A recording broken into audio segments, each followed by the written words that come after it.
lies defeated by Geralt of Rivia, master of the witchering trade. Behold, as the last gasps of life seep from the beast.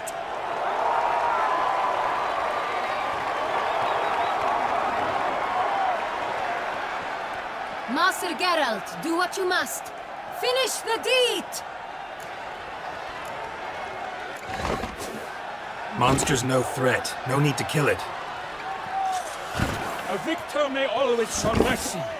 It is his right. Long live Geralt the Merciful! Pikeman, see to the beast.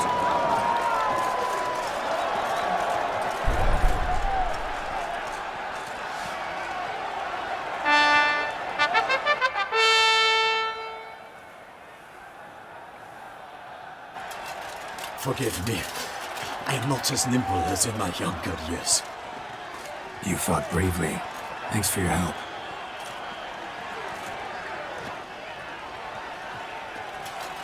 Guillaume. The lad came damned close to dying.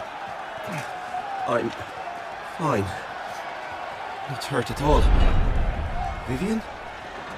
Smile as befits a hero and keep silent. Speech clearly pains you. She approaches.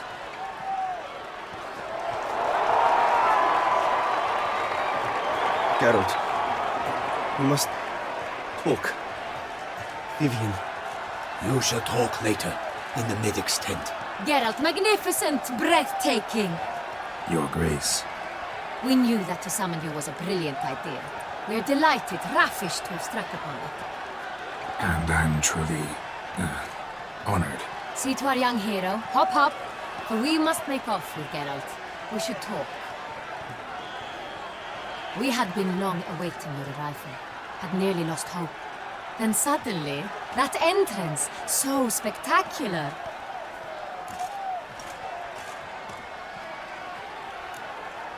Your Grace. Shaelmars are dangerous creatures, even to knights in full plate armor. Nonsense. In Toussaint, knights have battled beasts for mere glory since time immemorial. True. Guillaume suffered a few bumps, scars, and bruises, but in return gained eternal glory as he who slew the monster. What about the crowd? Say the Shaelmar had vaulted into the stands. Would have been a massacre. Geralt, though we value your fortuitous intervention in the arena, we would remind you your services have been retained, and as shall soon become clear, you will be generously compensated for completing another task altogether. Your Grace, my contract. I'd like to discuss it. Naturally, but not here. We shall need Damien. He led the investigation pending your arrival. But wherever could he be? Come, we must find him.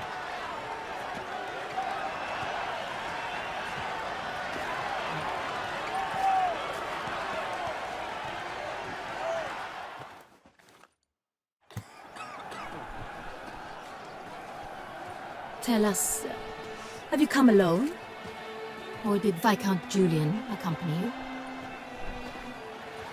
Wish to see Dandelion, Your Grace?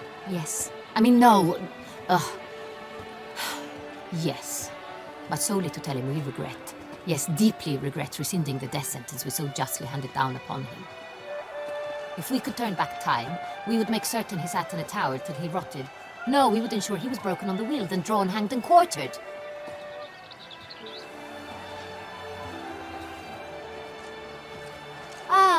The very man we would entrust with these tasks. Damien de la Tour, captain of my personal guard. Your Grace. Witcher. Greetings.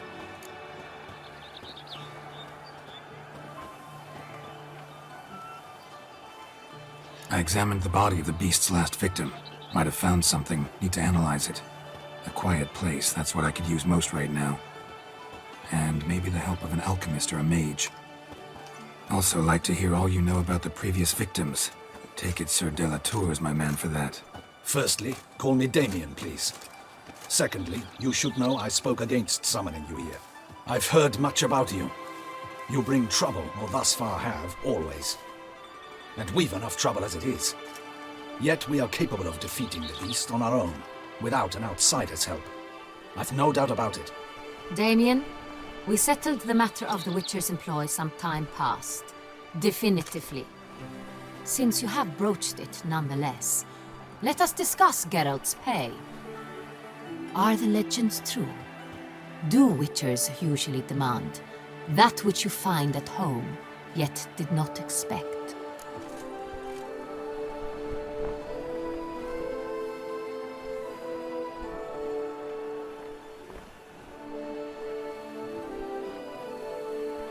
Yes, Your Grace.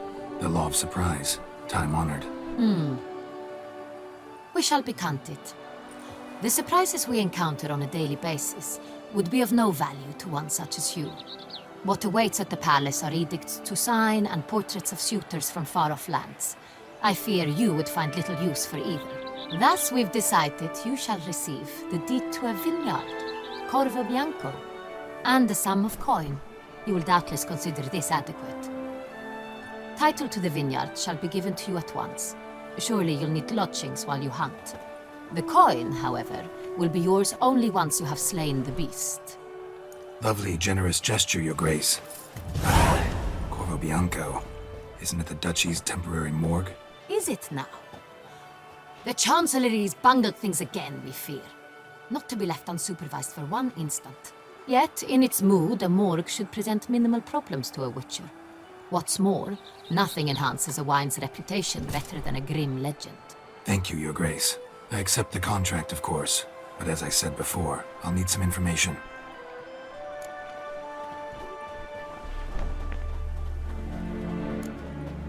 Second murder.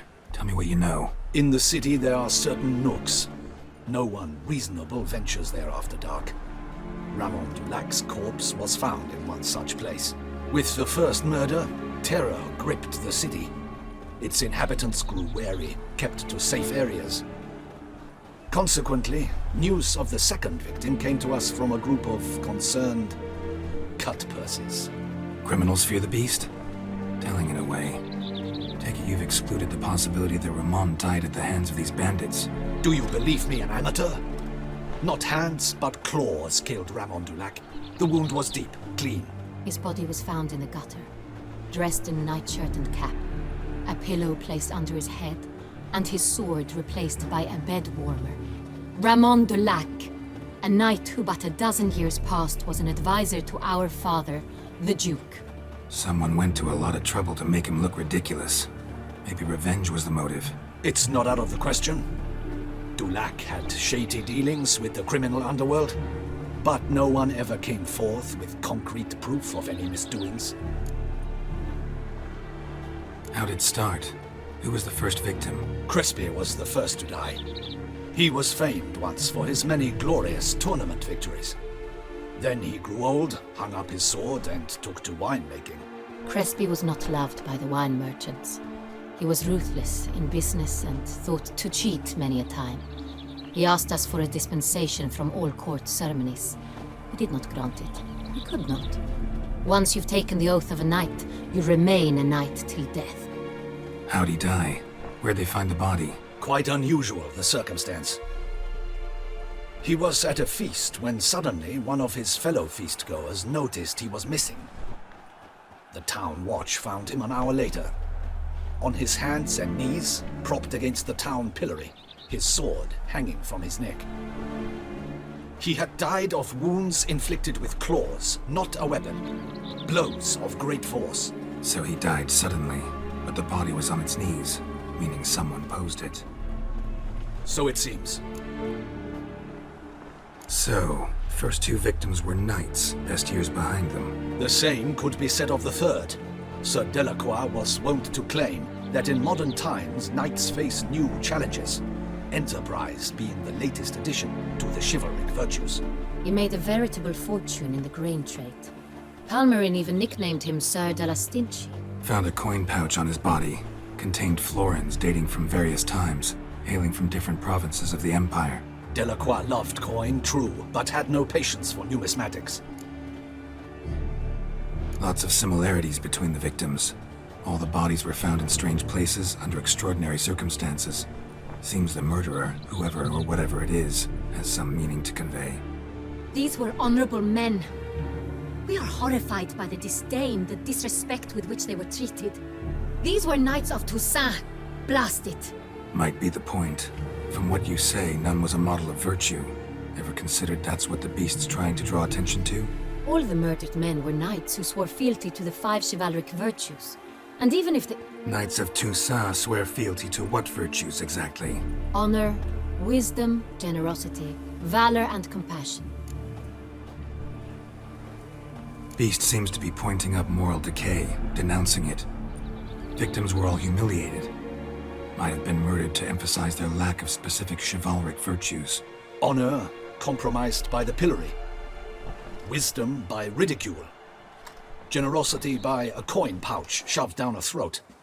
It seems to fit, true, though not perfectly. Can't discount the theory if it's on the lips of everyone in town. Say our reasoning's right. Next murder will be just as showy and denounce the victim's lack of the 4th virtue, valor. We can also assume that victim will be an elder knight. Let's think. At the moment, all the knights are either at the tourney grounds or in the palace gardens. Our annual hare hunt shall begin there shortly. Have you heard of the custom? Milton mentioned something. Seemed excited to prance around in a bunny costume. Not sure why. Hang on. Strange circumstances, a knight advanced in years, the famed cowardice of rabbits. Could it be that simple? Is Milton de Peyrac-Peyren the next victim? Milton also knew Delacroix. Told me so down by the river. Damien! To miss something so obvious. De Peyrac-Peyren, Crespi, Delacroix, and Delac formed a knightly team. It was years ago, but... Your Grace, we need to find Milton, immediately. rather problematic. You see, the garden entertainments are due to start, and he's disguised as the hare, hiding somewhere, waiting for some tipsy courtiers to find him. The hare's hiding place is a carefully guarded secret. We must call off the game, at once. First and foremost, we must remain calm. Damien, order the garden searched immediately, but discreetly. By no means can we disrupt the festivities. Panic will only incite the beast to strike sooner. And you, Witcher, follow me. My gardens, my night, I shall take the fall. A murder is out of the question. I will not allow it, not near my palace. Horses? Ready our horses!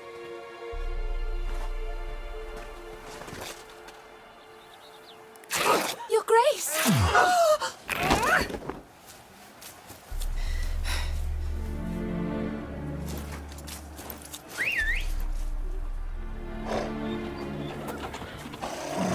What the hell?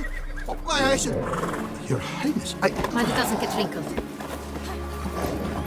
Onward!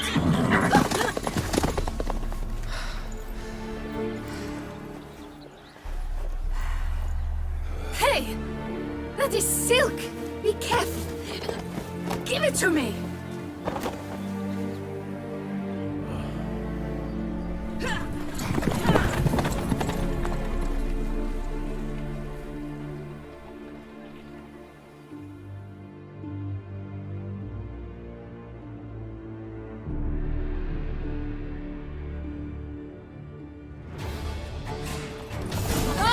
Grace seems right at home in the saddle.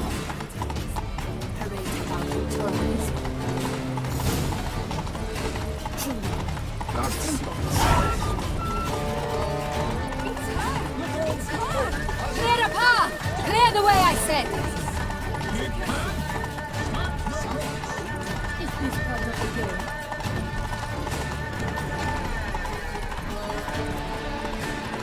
It's here! Just round the corner! Hurry! We must go to where the game is being held. The participants must find a unicorn's horn, a golden fish, and a phoenix egg. With these in hand, they can deduce where the hare, Milton, hides. Mean we need to find those things too. We've no other option. But time is of the essence, so we shall have to break the rules.